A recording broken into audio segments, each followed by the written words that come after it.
O crescimento econômico dos Estados Unidos no primeiro trimestre foi de 3,2% em relação ao mesmo período do ano passado, bem acima do consenso, que era de 2,2%. No entanto, alguns dos fatores que sustentaram esse crescimento devem ser mais efêmeros do que se imagina. Como o mercado vai reagir aos dados? Hoje estamos aqui com Guilherme Parra Bernal, editor-chefe da TC News, para avaliar esse cenário. Olá, Guilherme, o que impulsionou esse crescimento do PIB americano? Bom dia, Larissa. Basicamente foi a acumulação de estoques, né? E uma redução significativa no déficit comercial americano. A acumulação de estoques geralmente impulsiona a formação bruta de capital fixo. As menores importações ou as maiores exportações geralmente têm uma contribuição positiva no crescimento econômico num período específico. No caso, esse aqui é muito interessante ver que esses dois componentes são componentes muito voláteis.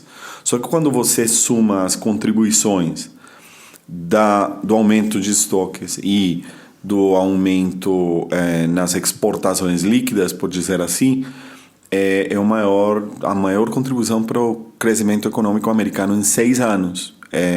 Isso é significativo, só que o máximo em 6 anos e um componente muito volátil. Então, esse impulso pode ser visto como uma questão mais paliativa, né? mais de curto prazo, que ele tem que desvanecer ou perder impulso na medida em que você tem gastos no consumo se estabilizando ou potencialmente caindo um pouco mais, e o impacto daquele programa de corte de impostos feito em 2017, ele está cada vez perdendo mais efeito. Então, de uma outra forma, esses números aqui estão sendo, digamos, questionados por grande parte do mercado como distorcidos demais. Também lembremos que ao longo do primeiro trimestre a gente teve parte do primeiro mês foi aquela situação da paralisação do governo federal. Pelo outro lado, o inverno foi um inverno rigoroso demais lá nos Estados Unidos, o que de uma outra forma também gera uma distorção forte nos números. Nesse contexto aí, que fatores você considera mais efêmeros? Não, é basicamente assim, aquela questão dos estoques tende a ser efêmera por conta da volatilidade desse item dentro das contas nacionais. A questão do comércio vai depender muito da evolução das conversas que o governo americano tenha com o governo chinês e também com outros blocos comerciais, seja Japão, seja Europa.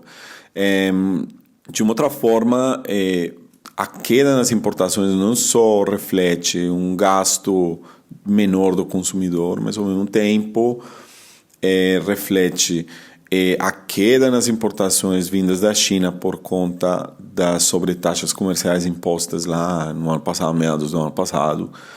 Acho que foram 200 bilhões de dólares em importações chinesas. E, pelo outro lado, também um aumento recente nas exportações de produtos agrícolas por conta da China, que retomou as compras de soja e alguns outros produtos. Então, se tem um elemento que, digamos, é efêmero, pode ser efêmero, essa questão do comércio, né? Como que o mercado reagiu até agora à divulgação desses dados e o que a gente pode esperar para o dia de hoje?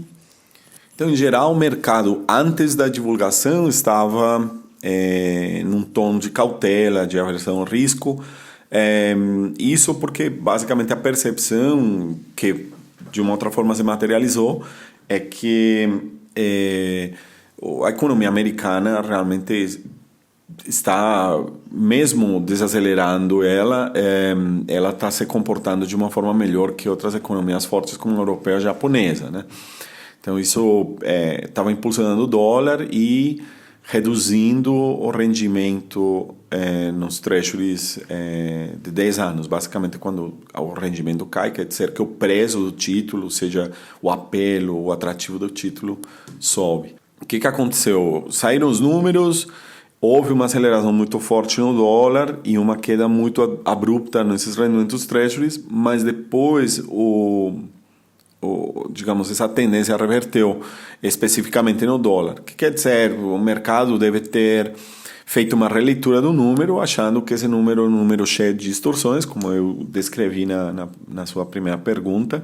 É um número cheio de distorções que pode ter elementos mais efêmeros do que permanentes e, basicamente, a dependência de uma série de eventos para que essas situações efêmeras se tornem permanentes. O caso mais claro aqui é as conversas comerciais entre os Estados Unidos e a China, que eles têm que ter realmente elas devem ter um impacto importante na situação comercial.